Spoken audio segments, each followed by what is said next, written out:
I'm not looking for escapism, I just want to escape. Welcome back to my disembodied voice. Now, I fell in love with Doctor Who when I was a child, and I fell in love with it because, although I was only 4 years old, it scared the sweet bejesus out of me. I remember hiding behind the cushions when the Jaggeroth came on screen during City of Death and having nightmares for weeks. But, as I loved monsters and sci-fi, I kept coming back week after week no matter how scary it was. It was kid-friendly, yet it was absolutely terrifying.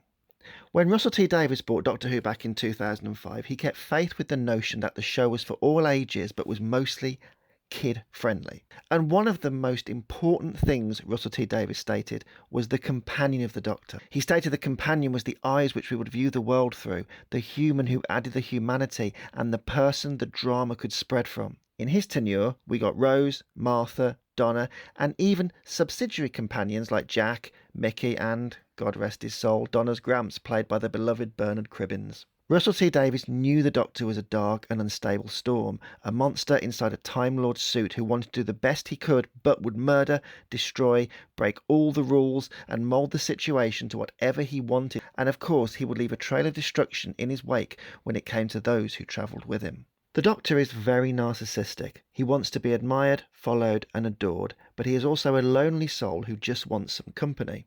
The thing is, these two things can never exist in tandem, so whether it was worrying Rose Tyler's mother to death, breaking up Rose and Mickey, getting Martha's family trapped and abused by the Master, or causing each companion to have their lives turned upside down, there was conflict, consequence and more drama the further things went on.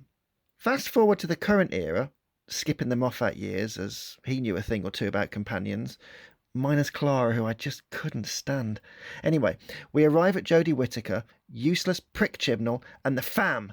Ugh, the fam. It's like a dad trying to embarrass his daughter when he gives the wedding speech.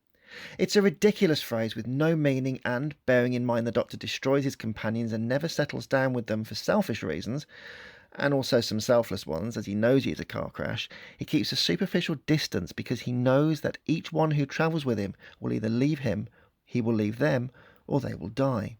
So when Jodie Whittaker took her diverse fam across the universe, or to Sheffield, we got to meet Yaz, Ryan and Graham. Now whether it's too many companions, not enough story, or just the fact they were charisma vacuums, Whittaker's fam were just awful. But I think the main reason for them being awful is that they were hamstrung by Prick Chibnall's awful writing which removed the wonder, conflict and devastation. The two worst affected were Graham and Ryan, who, apart from both looking like they didn't want to be there throughout the series, had a promising start only to be lost in a litany of bad writing, lack of consequence and a refusal to see the magic and horror of the Doctor's world through their eyes. I'll leave Yaz out of this mostly because, although she's underwritten, I think the biggest vacuum of potential was Graham and Ryan due to their relationship. So, quick catch-up. Graham and Grace are a couple and she is raising her grandson Ryan. Then, after failing to ride a bike and meeting a coil monster, which was something to do with the villain Tim Shaw, Grace dies by an accidental electrocution when she was trying to help the Doctor stop the coil monster. Now, the personality of Jodie Whittaker's Doctor has always had a bit of an ambiguous issue. Is she a bipolar manic who just jumps around like David Tennant with a brain injury? Or is she a caring and loving Doctor who wants to help the fam as she stumbled across them post-regeneration and needs the companionship? It's a question we still haven't answered yet, as I still don't know what type of Doctor she is. Anyway, Graham and Ryan spend their first year on the Tardis with Yaz, who I once went on a date with, you know. Yes, it's true. Well, she's a character in the PS4 game 5 Dates, and I successfully navigated a date with her, so yeah, I went on a date with Yaz. Anyway, Ryan and Graham spend their time on the Tardis, and nothing ever happens. They don't affect the story, they don't have an arc, they don't have much conflict apart from Graham not being a granddad and worried he won't honour Grace and raise Ryan now she is gone. And I think this is where Doctor Who fails compared to the other companions. Dr. Nine broke Mickey and Rose up, and there was a real gravitas to this. Boomtown was the low-budget episode where Mickey and Rose finally separated, and it was during the Doctor's dinner date with the Slitheen where she stared into the cold, dead heart of his nihilistic nature, and she said, "Only a killer would know that," because it was about how the Doctor was all about moving on, no matter how much pain his companion was in. Rose's mother has also warned the Doctor about this, asking if he can promise he will keep her daughter safe. The Doctor could never answer this, and this leads to another conflict where Rose would go bouncing around the universe, but each time she leaves, her mother's face shows it was the agony that she may never see her daughter again. With Graham and Ryan, the grieving for Grace just isn't there. The Doctor pays no price for costing them the life of a loved one, and both follow the Doctor around aimlessly. So here is how I think you can fix some of this. Here is how I think you can take Ryan and Graham and make them memorable with some actual moments which were missed in the show. Let's focus on the episode It Takes You Away, which was about a living energy thing called the Solitract, which for some reason looks like a frog, who tempts Graham with visions of Grace. Now, at the start of the episode, there is some loud growling as if a giant monster is out there, except that's a deep fake and the Solitract is just a lonely thing which once lost souls. Anyway, without reliving the episode, this was the first chance to throw Graham and Ryan into a real acid test. There should have been a monster in the forest, a big one, and the Solitract should have been nothing more than a lure. So here's my idea. Graham has been missing Grace and following the Doctor but becoming more distant, and now, seeing her there, projected by the Solitract, he knows he has to leave the Doctor and be with Grace. Ryan wants this too, but then gets a glimpse of the monster and knows the Solitract is merely a hypnotic state brought on by the beast's power. But he knows Graham has gone wandering into the forest to stay with Grace. Ryan is upset at seeing Grace, but knows he has to save Graham, so he and Jodie Whittaker find Graham and pull him away from the monster's jaws. Although all Graham can see is Grace, and he thinks that they are taking him from his new promised life. Graham eventually sees through the mirage, but states he would have just been happier even to have those few moments with Grace, and grows even more distant from the Doctor. He travels around with them, but becomes more reckless, and after the Doctor states they cannot undo Grace's death, even though they have a time machine, as we know there was an episode with Rose's father that followed this very narrative, he focuses on finding Tim Shaw, the tooth-headed villain responsible for Grace dying. Ryan is being stabilised by Yaz and a romantic relationship is blossoming, so Ryan has an arc of learning to live again. Meanwhile, as it happens at the end of the series, Graham and Ryan meet Tim Shaw again and the Doctor urges Graham not to kill him. It will not bring Grace back if he does.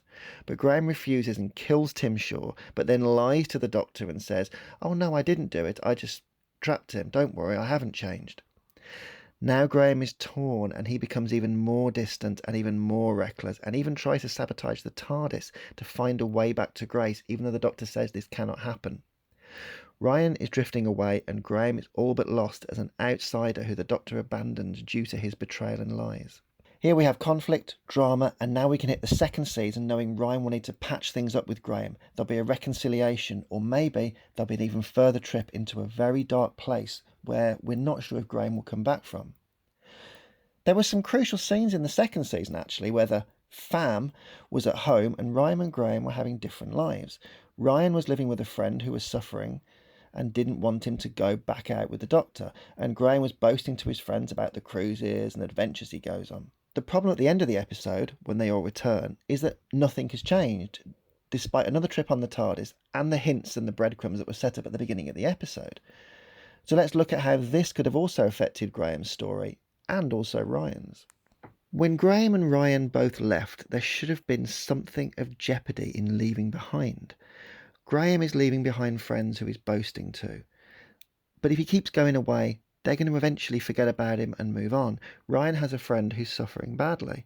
So when they go on another adventure in the TARDIS, we should have some repercussions that when they come back, Graham loses his friends, or maybe Ryan's friend is in hospital, or something's happened to him, and Ryan then has to think, well, hang on a minute, there's a consequence. I travel around the universe, I see monsters, time, space, it's wonderful, but the people at home are suffering and I'm losing my family.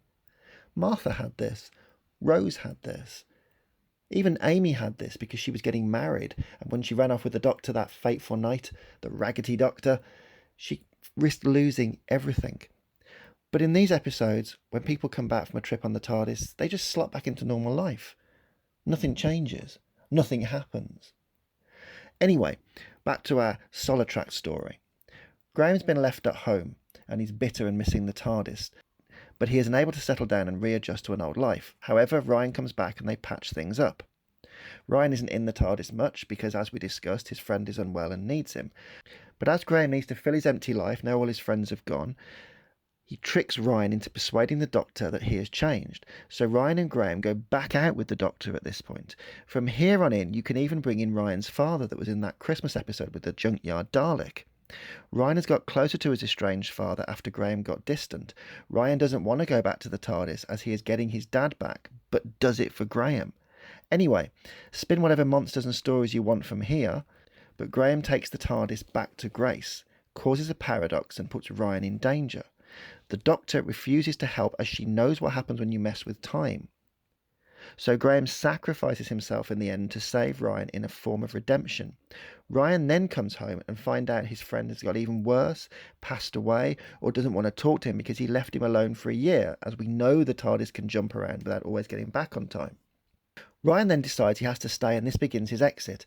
In the show, they just went back to Sheffield and rode a bike again, a nod to their first scene, but there was no real emotional payoff to any of this, no depth, and it felt boring, apart from Jodie Whittaker having the excuse to say, "I'll miss you, fam." Companions need to impact the story, and the story needs to impact them. Rose saving her father when told not to and basically crippling the whole time continuum. Donna persuading the Doctor to save someone from that volcano episode, which basically brings a bit of humanity back to him. Martha, head over heels in love, but then getting her heart broken as she continuously tries to get the Doctor to notice her, but he doesn't.